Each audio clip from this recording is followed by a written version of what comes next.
Good day, fellow netizens. Welcome to Tooth Tales.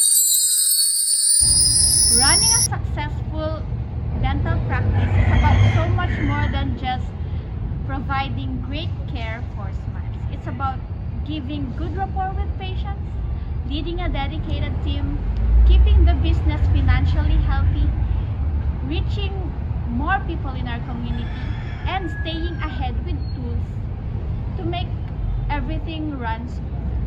Today, we're thrilled to have Dr. Mary Gemily Ann Arlugay with us, a seasoned dental professional who's mastered the art of balancing clinical excellence with smart practice management. We'll be digging into patient relationship, staff leadership, financial strategies, marketing that connects, and how technology is transforming efficiency in our dental care.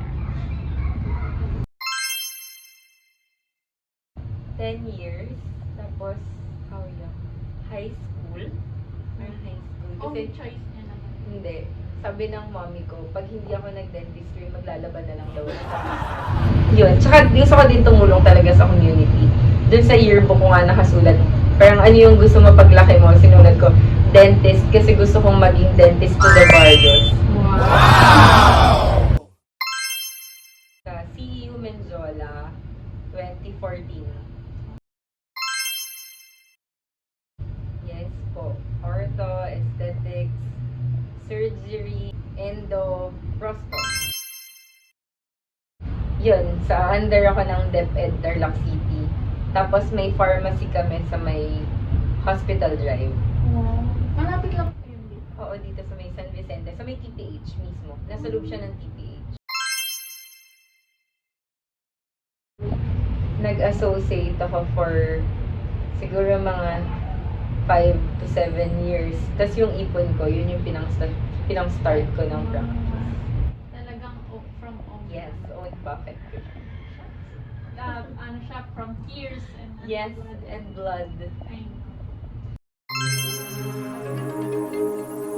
Minsan po fully booked kayo sa clinic niyo po. How do you manage patient cancellation or no-show-ups? Kasi sa States po, parang they have in charge po sa mga late cancellation.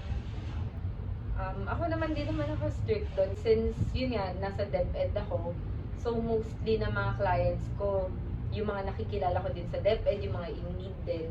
So hindi na ako nagcha-charge doon kasi sila mismo gipit na, tapos magcha-charge pa ako. Yes. Record din naman sa batas natin. Yun, pakikinggan ko lang naman yung concerns nila. Tapos, basta yung i-address ko lagi, yung concern nila. Kasi yung patient lagi, sila yung nakaka-feel kasi ng pain, sila yung magiging masaya dun sa outcome. So, lagi, yung problem nila, yun talaga yung address ko. Magsasuggest ka, yes. Pero lagi, yung patient mo yung priority mo, yung concerns nila, ang address mo. Sa about hiring po, do you post online po? Yes, nagpo-post ako online and yun din, referrals ng mga kakilala pag nag-hire. Should they undergo po trainings or hire na po agad sila? Trainings. For how many months? 6 months na training. Pero with pay naman yung 6 months. Hands-on ako, as in talagang tuturo ko isa-isa. Tapos yun, meron din kami na ipapahawak ko na din siya ng patient after mga ilang months kasi doon na-train na siya. Titignan ko kung natuto talaga siya.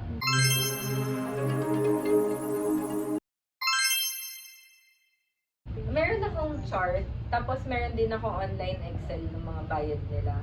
Kasi minsan yun, nag-overlap yung payment nila, tapos minsan sinabi nila nakapag-send na sila ng payment, wala pa pala.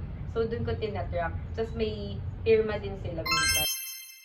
Nagte-take notes lang talaga ako sa, may ano kasi ako, low-tech ako, ayoko nung sa computer din. Mas gusto ko talaga nagno-notes ako sa mga booklets or ano, dun ko sinusulat talaga lahat. Very old school.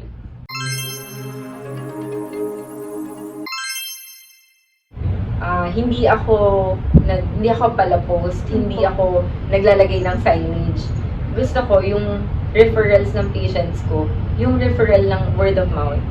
Kaya wala akong signage, di ba? Hindi ko makikita talaga yung clinic ko. Gusto ko word of mouth na, ay, magaling to si ganyan, refer kita. Ganun yung gusto ko. Kaya hindi talaga ako nagpo-post masyado, hindi ako nagsa-signage. Gusto ko word of mouth talaga. Very gusto ko quality. Through skills. Kasi papakita ko talaga na, ganito yung gawa ko, magaan yung ganyan. Kasi ayoko kasi yung ma-market lang, tapos pagdating dito ng patient, ang mangyayari, ay, hindi naman pala magaling si masisiraan ka pa sa iba. So, gusto ko yung nasatisfy ko yung patient ko. Siya ang mag-refer na, uy, magaling si ganito, ganyan. No, actually, kasi siya, ethically, hindi siya okay kasi, kaya hindi ako nag-promote ng gano'n. Sa technology po, malapit na yung NAD. Ipupunta mo ba kayo ng Yes. summit? Kada convention naman nag-a-attend talaga.